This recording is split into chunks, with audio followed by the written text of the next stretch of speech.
Today you're watching the 163 Reasons Why Real Estate Agents Fail YouTube channel. And today's presentation is all about failure reason number 3. Now you're going to benefit from this presentation because you're going to discover why only a ridiculously failing real estate agent does the type of thing that I'm about to share with you.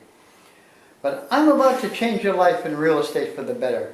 And I'm going to provide you with valuable solutions to the challenges that you face every day in your own real estate business.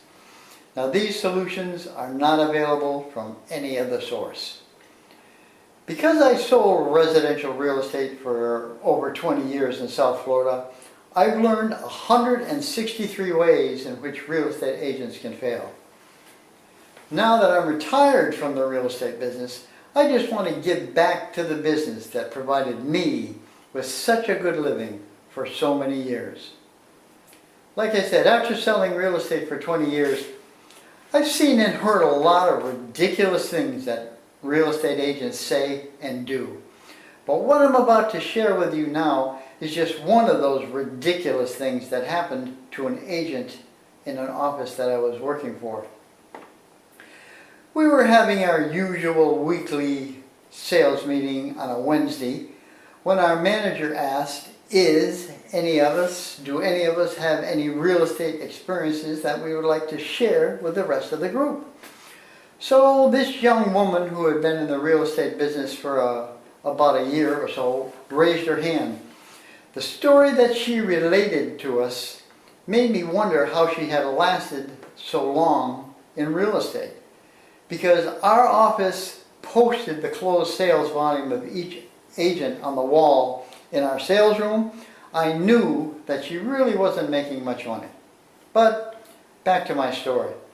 This agent, let's call her Amy, just for the sake of this video, which by the way is not her real name. She stood up and she started by saying, I tell all of my customers that I am available 24 hours a day, 7 days a week, and that I work 365 days a year.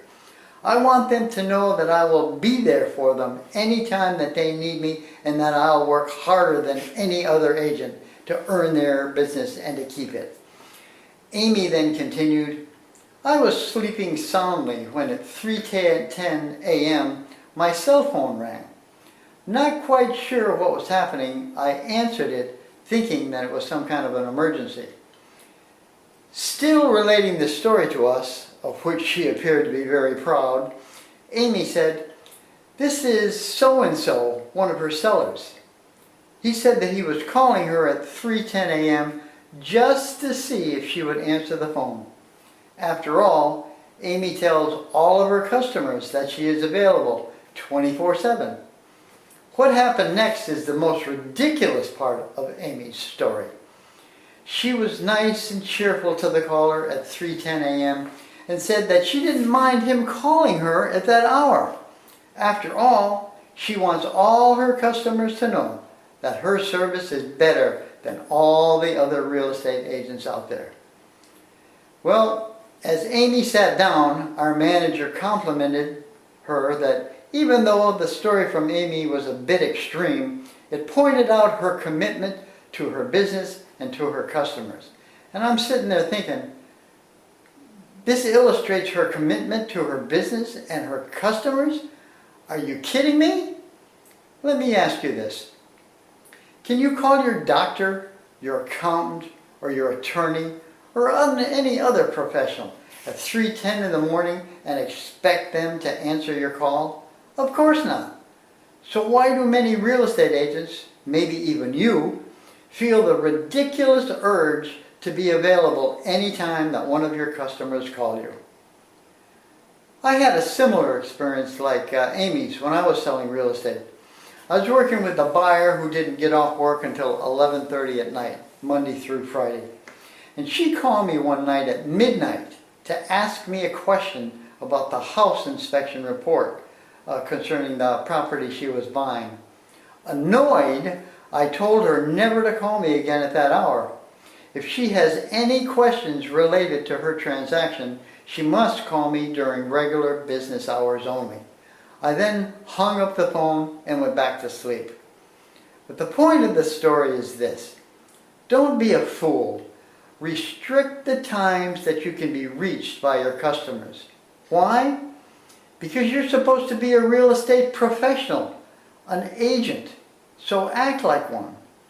Now I ask you, and be honest here, don't you agree that by limiting the time that you are contacted by your buyers and sellers is something that is of great benefit to you, your family, and your peace of mind? Because no other professional can be contacted at 3 o'clock in the morning and expect that the phone is going to be answered. So don't do it. This channel will upload a new video every day, 7 days a week. So until next time, go out and give a homeowner your unique listing presentation, word for word. Take the listing that is priced right and get a 7% or higher commission. You can do this.